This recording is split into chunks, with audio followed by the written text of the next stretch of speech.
comment est-ce que j'ai rencontré effectivement le Seigneur?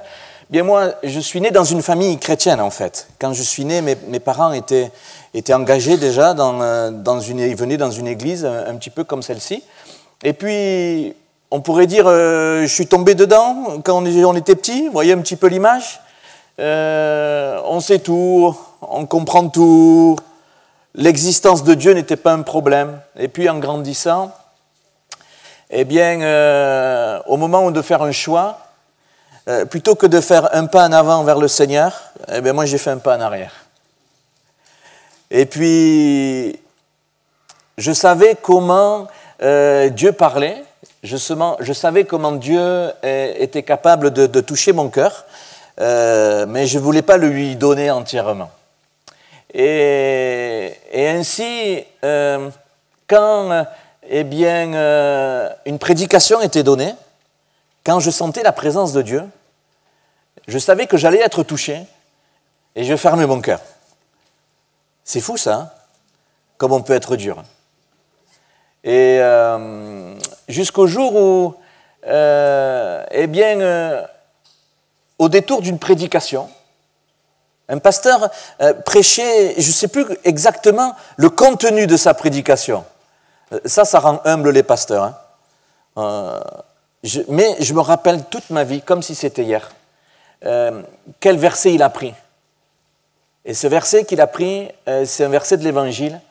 Il dit et il a commencé à dire, que servirait-il à un homme de gagner le monde s'il perdait son âme? Et celui ou celle qui garde sa vie pour lui, il la perdra au final. Mais celui qui la perd pour moi, et en moi, il la trouvera. Et à partir de ça, il a partagé. Je ne sais plus ce qu'il a dit. Mais ça m'avait touché parce que moi, mon désir, c'était de vivre ma vie. Dieu, oui, d'accord, mais de côté, et je voulais vivre ma vie. Et à travers de ce moment-là, le Seigneur m'a rencontré. Et après la prédication, il y a eu un moment de prière, et il y avait un combat terrible. Un combat terrible. Et j'étais là, j'attendais que ça passe. Et au-dedans de moi, le combat était là. Vous savez ce que c'est. Et puis, le pasteur s'est levé de sa chaise. Il a commencé à passer dans les rangs. Et puis, il allait prier pour une personne. Et puis, il priait pour une autre personne. Et moi, je me dis, oh non, je ne veux pas qu'il prie pour moi. Et puis, je le voyais passer, et il m'a dépassé. Je dis, ça va. Et puis, au moment où il m'a dépassé, il revient vers moi, il me prend dans ses bras. Et il me dit, Jacques, ta vie, c'est une plaisanterie.